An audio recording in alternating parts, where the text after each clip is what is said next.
ప్రస్తుతం మనతో పాటు ప్రముఖ ఆధ్యాత్మికవేత్త వేదిక్ ఆస్ట్రాలజర్ గోనుగంట్ల సురేష్ బాబు గారు ఉన్నారు. గురువు గారితో మాట్లాడతాం. నమస్కారం గురువు. మణికంఠ గారు నమస్కారం అండి. మే నెల విశేషంగా కుంభరాశి వాళ్ళకి ఈ మాసం ఎలా ఉండబోతుంది, వీళ్ళు ఎలాంటి జాగ్రత్తలు తీసుకోవాలి? ఓం గం గణపతియే నమః. స్వర్ణలక్ష్మి నమస్తే అస్తు పరబ్రహ్మ స్వరూపిణి రాజ్యం దేహి ధనం దేహి సర్వకామాంచ దేహి మే. కుంభరాశి వారికి మహాలక్ష్మి అమ్మవారు చక్కగా ఎప్పుడూ నవ్వుతూ ఆనందంగా గడపాల్సిన విధంగా వాళ్ళ మైండ్ సెట్ని ప్రతిదాన్ని శోభాయమానంగా చక్కగా చూడగలగ ఒక దివ్య దృష్టిని వాళ్ళకి ప్రసాదించి దానితో పాటుగా వాళ్ళకి ఒక నాయకత్వ లక్షణాలు, రాజయోగాన్ని కూడా వాళ్ళకి ఇవ్వాలని చెప్పేసి మనం కోరుకుంటూ విశేషమైన ధనాన్ని వాళ్ళ మనసులో వచ్చిన ప్రతి చిన్న కోరిక నుంచి పెద్ద కోరిక వరకు తక్షణమే అమ్మవారికి వాళ్ళకి నెరవేర్చి వాళ్ళని చక్కగా చూడాలని చెప్పేసి వాళ్ళందరి తరపున మనం ప్రార్థిద్దాం. అమ్మవారికి కరుణాకృప వాళ్ళ మీద ఉండాలని చెప్పేసి మనం కోరుకుందాం. కుంభరాశి చూస్తే మనం రాశి ఫలాల్లో కూడా చెప్పుకున్నాము. వాళ్ళ యొక్క ఏలినాటి శని బాధలు నిదానంగా ఒక్కొక్కటి బయటగా వచ్చేస్తూ ఉంటారు. ఒక ప్రోగ్రెసివ్ రాశి, ఓకే, అభివృద్ధి పదంగా దూసుకుపోయే ఒక రాశి అని చెప్పుకోవాలి. అయితే ఇంకా వాళ్ళకి 100% పోలేదు, అంటే పోతూ ఉందన్నమాట. బట్ ఆ యొక్క డే టు డే వాళ్ళ దానిలో ఒక సెన్స్ అవుతారు వాళ్ళు అని చెప్పుకోవచ్చు. మనం కుంభరాశి చూసుకుంటే ఇందులో ఉన్న నక్షత్రాలు 2-3 మే మంత్లో ఉన్న విశేషాలు కూడా చెప్పుకున్నాం. ఇది మనకి వైశాఖ మాసం పౌర్ణమితో స్టార్ట్ అయ్యి జ్యేష్ఠ మాస పౌర్ణమితో 2 పౌర్ణమిల మధ్య ఉన్న మంత్ అనుకోవాలి. 4 గ్రహాలు మారుతూ ఉన్నవి. మెజారిటీ ఆఫ్ గ్రహాలు వీళ్ళకి అనుకూలంగా ఉన్నాయని మనం చెప్పుకోవచ్చు. తర్వాత కర్తరి అని అంటారు, అంటే సూర్యుడు కృతికా నక్షత్రంలో పోయేటప్పుడు మనకి కృతికా కార్తె అంటారు, లేదంటే కర్తరి అంటారు. ఈ టైంలో కొంచెం మంచి మంచి ముహూర్తాలకి అనుకూలంగా ఉండదు. వివాహాలకి, దేవాలయాలకి, తర్వాత ప్రాణ ప్రతిష్టలకి, దీనితో పాటు మనకేం చెప్తారు, గృహ నిర్మాణాలకి, గృహ ప్రవేశాలకి అంత అనుకూలమైన టైం కాదని చెప్తారు. ఒకసారి ఏదైనా మంచి మంచి పనులు చేయాలనుకున్నప్పుడు ముహూర్తం చక్కగా ఫిక్స్ చేసుకుని వెళ్తే బాగుంటుంది. సో ఇందుతో పాటు కొన్ని ప్రదేశాల్లో హనుమత్ జయంతి చేస్తూ ఉంటారు. వాళ్ళకి చక్కగా ఈ రాశి వాళ్ళు బాగా సెలబ్రేట్ చేసుకోవాలి. ఇది ఒక ఆపర్చునిటీ వాళ్ళకి.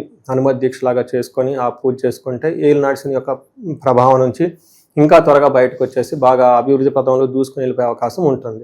సో ఇలాంటి ఈ మాసంలో వీళ్ళకి ఒక ముఖలో చెప్పాలని దాదాపు 75 to 80% చాలా బాగుందని మనం గమనించుకోవచ్చు. ఈవెన్ లాస్ట్ మంత్ కూడా మనం చెప్పుకునే వాళ్ళకి బాగుంటుందని. ఇందులో ఉన్న నక్షత్రాలు చూస్తే ధనిష్ట 3-4 పాదాలు, శతభిషం 1-2-3-4 పాదాలు, పూర్వభద్ర 1-2-3 పాదాలు అంతా ఇందులో ఉంటారు. పేరు బలం బట్టి మనం చూసుకుంటే గు, గే, గో, సా, సి, సు, సే, సో, దా అన్న లెటర్స్ అంతా ఇందులో ఉంటారు. మనం ముందుగా చెప్పుకునే విధంగా 4 గ్రహాలు మారటంతో ఎలా ఉంటుందంటే 3వ ఇంట్లో వీళ్ళకి ఆల్రెడీ సూర్యుడు ఉన్నాడండి. ఇప్పటికే వీళ్ళు వాళ్ళకి ఏం చేస్తారంటేనండి ఒక మంచి లక్ష్మి ఐశ్వర్యాన్ని తీసుకొస్తూ ఉంటారు. తర్వాత లాస్ట్ 10 డేస్లో వీళ్ళని అవమానించాలి అని చూసేవాళ్ళు ఎక్కువ ఉంటారు. తర్వాత వీళ్ళకి ధనలాభం, ధనప్రాప్తి, పుత్రలబ్ధిం అని చెప్తూ ఉంటారు. అంటే ధనం ప్రవాహం వీళ్ళకి వచ్చే అవకాశం ఉంటుంది. దానితో పాటు పిల్లల ద్వారా వీళ్ళకి మంచి హ్యాపీ న్యూస్లని ఒక హ్యాపీగా ఉండే అవకాశం చాలా ఎక్కువగా ఉంటుంది. వీళ్ళకి సూర్యుడు 4వ స్థానంలో ఉండటం ఇది ప్రొఫెషనల్ మ్యాటర్స్లో చాలా స్ట్రాంగ్గా ఉంటుందని మనం చెప్పుకోవచ్చు. ఇంటికి సంబంధించిన వ్యవహారాల్లో కొంచెం ఇబ్బంది ఉంటుంది. 4వ స్థానంలో సూర్యుడు ఉంటే ఏమవుతుంది, అంత క్లేశ గృహ ఛద్రం, అంటే ఇంటిలో కొంచెం ప్రాబ్లం ఉంటుంది. సౌఖ్యం హాని, కొంచెం అన్కంఫర్టబుల్గా ఉంటూ ఉంటారు. ప్రయాణకాలే విఘ్నం ఆప్నోతి అంటారు, అంటే ప్రయాణాలు కనుక చేస్తే అందులో ఆటంకాలు ఉంటాయి అని చెప్తూ ఉంటారు. అయితే వీళ్ళకి ప్రమోషన్ కానివ్వండి, జాబ్లో అచీవ్మెంట్ కానీ అన్ని విధాలుగా బాగుంటుంది. ఒక మంచి ప్రొఫెషనల్గా బాగుంటారు. ఇంటికి సంబంధించి వ్యవహారాల్లో కొంచెం స్లోగా ఉంటుందని గమనించాలి. తర్వాత కుజుడు వీళ్ళకి చాలా మంచి సపోర్ట్ చేసుకొస్తున్నారండి. కుజుడు 3వ స్థానంలో బెస్ట్గా రిజల్ట్ ఇస్తారు. వాళ్ళకి ఎంత బెస్ట్గా రిజల్ట్ ఇస్తారంటే విత్త లాభం, అంటే ఆర్థికంగా బాగుంటుంది. సదా ఆరోగ్యం బాగుంటుంది. ఇప్పటిదాకా ఎవరికైనా హెల్త్ బాగలేకపోతే ఆరోగ్యం బాగుంటుంది.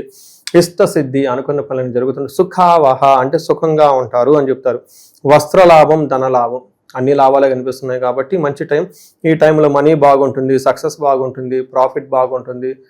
ఓవరాల్గా ఇది ఒక మంచి టైం అని చెప్పుకోవచ్చు. వీళ్ళు బంగారం కొనవచ్చు, జ్యువెలరీ, ఇలా వెండి వస్తువులు, భూమికి సంబంధించిన రియల్ ఎస్టేట్ బిజినెస్లో, రియల్ ఎస్టేట్లో ఉన్న వాళ్ళకి చాలా అనుకూలంగా ఉంటుంది. మంచి మంచి డీల్స్ అవన్నీ చేసే అవకాశం ఉంటుంది.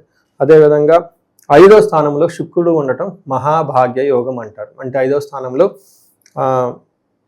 పూర్వపుణ్య స్థానం అంటారు, పుత్రులకు సంబంధించిన స్థానం అంటూ ఉంటారు. Higher education, PG, post graduation చేసే వాళ్ళంతా కూడాను ఈ టైంలో ఏమంటారు, కార్యదక్షత, కార్యసిద్ధి అంటారు. అనుకున్న సిద్ధిస్తుందని చెప్తూ ఉంటారు. ఈ టైంలో 5th హౌస్లో శుక్రుడు ఉంటే ఏమవుతుంది, దాసి, దాసి మృత్యు జనలాభ అంటే వీళ్ళకేమవుతుంది, వాళ్ళ కింద పనిచేసే సబార్డినేట్స్తో వాళ్ళతో వీళ్ళతో చాలా సపోర్ట్ వస్తుంది. నిత్య మృష్టాన్న భోజనం, చక్కగా భోజనం చేస్తుంటారు. ధన ధాన్య అభిష్టార్థ సిద్ధి, ధనం ప్రకారంగా ధాన్యం ప్రకారంగా అనుకున్న పనులను చక్కగా చేసుకుంటూ ఉంటారు. ఈ రాశిలో ఉన్న వాళ్ళకి లేడీస్ ఎవరైనా ఉంటే జెంట్స్ ద్వారా మంచి సపోర్ట్ వస్తుంది, జెంట్స్ అయితే లేడీస్ ద్వారా మంచి సపోర్ట్ వస్తుంది. ఓవరాల్గా వీళ్ళకి ఒక బెస్ట్ టైంలో ఉన్నారు. నాకు రీసెంట్ టైంలో ఎంత బాగా హ్యాపీగా చెప్పిన టైం అయితే ఈ రాశి వాళ్ళకే తెలియదు. లాస్ట్ మంత్ నుంచి ఈ మంత్ వీళ్ళకి ఈవెన్ జూన్ మంత్ కూడా చాలా బాగుంటుంది. ఈ రాశికి సంబంధించిన నక్షత్రాలు వాళ్ళకి ఎలా ఉంటుంది? ధనిష్ట, శతభిష నక్షత్రం, పూర్వభద్ర 3 నక్షత్రాలు ఉంటుంది. ఇందులో జయప్రదంగా ఉంటుంది. ఫస్ట్ అంటే ఎన్ని ఇబ్బందులు ఉన్నా కానీ ఖచ్చితంగా 100% సక్సెస్ఫుల్ అవుతారు. ధనలాభము బంధనము 2 చూపిస్తూ ఉంటుంది. వీళ్ళకి ధనలాభం వస్తుంటుంది.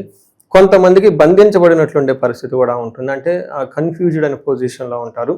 ఒకసారి జాతక చక్రం చూపించుకొని కొత్తగా ఆఫర్స్ వచ్చినా, లేదంటే కొత్తగా ప్లేసులు మారాలనుకున్నా, యూఎస్లో వాళ్ళు ఇండియా రావాలనుకున్నా, అక్కడ కంపెనీలో చేంజ్ అవ్వాలనుకున్నా, లేదంటే కొంతమంది వీసాలకి పర్మనెంట్ సెటిల్మెంట్ ఎక్స్పెక్ట్ చేస్తున్న పిఆర్లు ఇవంతా చేసుకున్నా వాళ్ళు ఒకసారి బంధించబడినట్లు కన్ఫ్యూజ్డ్గా ఉంటారు. ఎటు వెళ్తే ఏంటి బాగుంటుందని ఆ డెసిషన్ తీసుకోవడానికి ఒకసారి జాతక చక్రం చూపించుకొని చక్కగా చేస్తే బాగుంటుంది.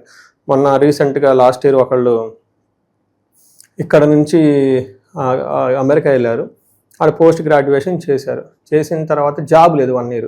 సో ఎంతకాలం జాబ్ చేస్తారు అమ్మాయి. సో ఇక్కడ వీళ్ళు తల్లిదండ్రులు కొంచెం ఇబ్బంది పడుతూ ఉన్నారు. పెళ్లి చేయాలి, మరి జాబ్ లేదు, అక్కడికి పంపించాము. అక్కడేమో దాదాపు 34 లక్షలు 50 లక్షలు అప్పు చేసి ఉన్నారు 1 year చదువుకి.